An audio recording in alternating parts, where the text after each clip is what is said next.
नमस्कार दोस्तों, कैसे हैं आप लोग? कई बार हम लोग ऐसा सोचते हैं कि हमारे जीवन में इतना दुख क्यों आ रहा है, इतनी समस्याएं क्यों आ रही हैं। हमने तो कभी भी कुछ ऐसा गलत किया नहीं, किसके साथ हमने कुछ गलत नहीं किया, हमारे साथ ऐसा क्यों हो रहा है। इसका एक एग्ज़ाम्पल मैं आपको देना चाहूँगा कि ऐसा हमारे जीवन में क्यों होता है। बार बार वो हम कहीं न कहीं समस्याओं में फँसते हैं, हम कभी बीमार पड़ जाते हैं, कभी एक्सीडेंट हो जाता है, कभी घर पे कोई समस्या आ जाती है, फैमिली में कोई अचानक से हमें परेशानी होती है, हमें भागना पड़ता है। ये हमारे जीवन में लगातार कुछ न कुछ ऐसा चलता रहता है। इसकी वजह क्या है? जबकि हम कुछ गलत नहीं कर रहे हैं।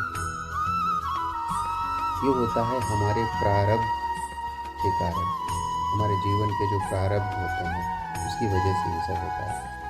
अब आप सोचते होंगे आप में से कुछ लोग कि प्रारब्ध क्या होता है? प्रारब्ध का अर्थ है हमारे पूर्व जन्म में या इसी जन्म में जो हमने कुछ अनजाने में कुछ ऐसा किया हो, जिसकी वजह से वो कष्ट, वो परेशानियाँ हमें यहाँ पे भुगतने पड़ते हैं। आपको मैं एक उदाहरण देना चाहूँगा महाभारत काल का। आपने नाम सुना होगा पितामह भीष्म का। उन्होंने जीवन भर कोई भी पाप नहीं किया था, कभी उन्होंने किसी की बुराई नहीं की, हमेशा धर्म के साथ खड़े रहे, आजीवन विवाह न करने का संकल्प लिया। वो चाहते तो कुछ भी कर सकते थे, उनके लिए कुछ भी ऐसा नहीं था कि वो कुछ ना कर सके, कुछ ना पा सके।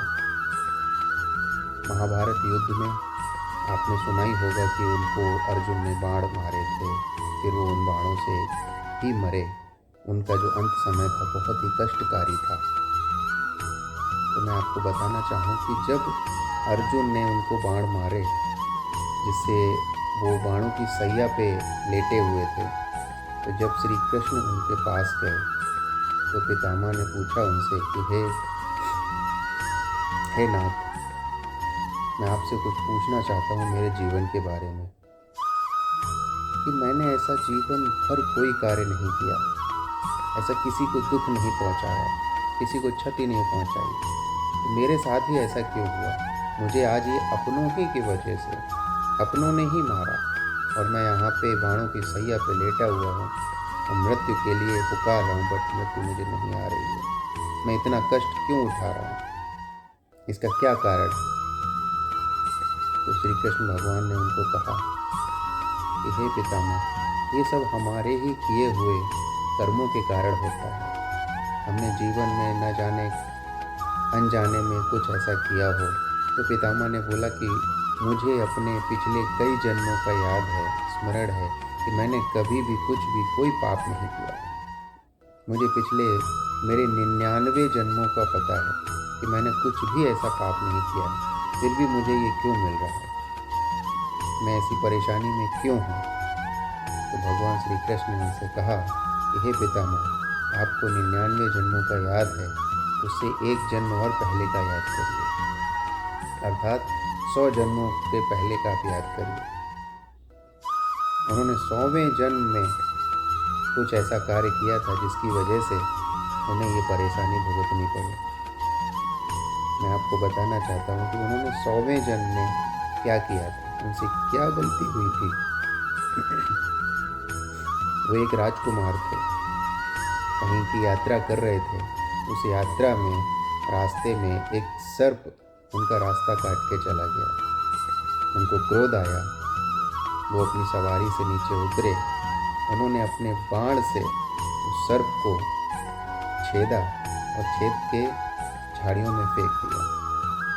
उस समय वो सर्प 6 महीनों तक उन झाड़ियों में पड़ा तड़पता रहा और 6 महीने के बाद उसके प्राण त्याग दिए उसने। तो भगवान श्री कृष्ण ने उनसे कहा, हे पितामह, उस 100वें जन्म में आपसे ये दुष्कार्य हुआ था, जिसका फल आज आपको मिल रहा है। आपने पिछले 99 जन्मों में कोई भी गलत कार्य नहीं किया, इसलिए आपको जीवन भर कोई भी समस्या नहीं हुई। लेकिन उस 100वें जन्म का किया हुआ कार्य का फल ये आपको मिल रहा है।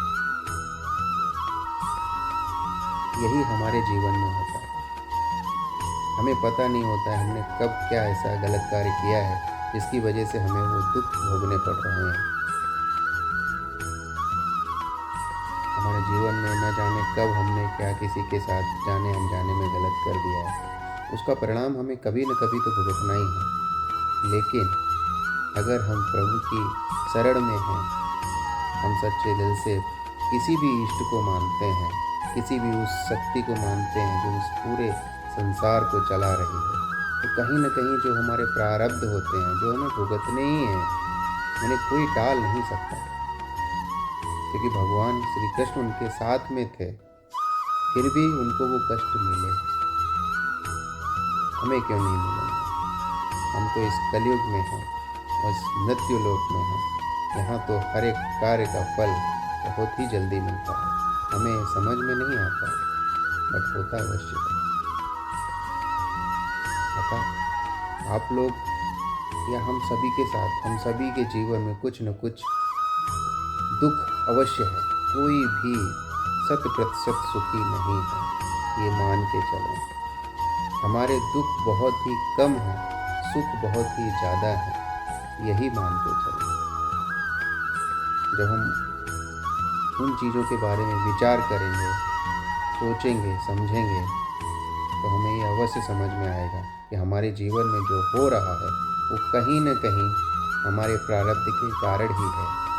जो आज हम अच्छे काम करेंगे तो उसका फल हमें भविष्य में ज़रूर सत्कर्मों के रूप में मिलेगा।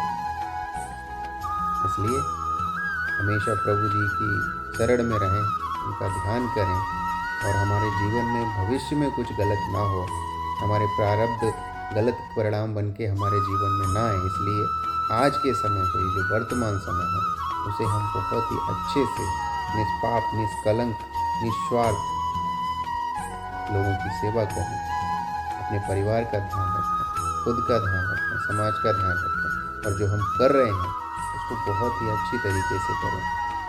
यही हम सभी जीवों का एक परम कर्म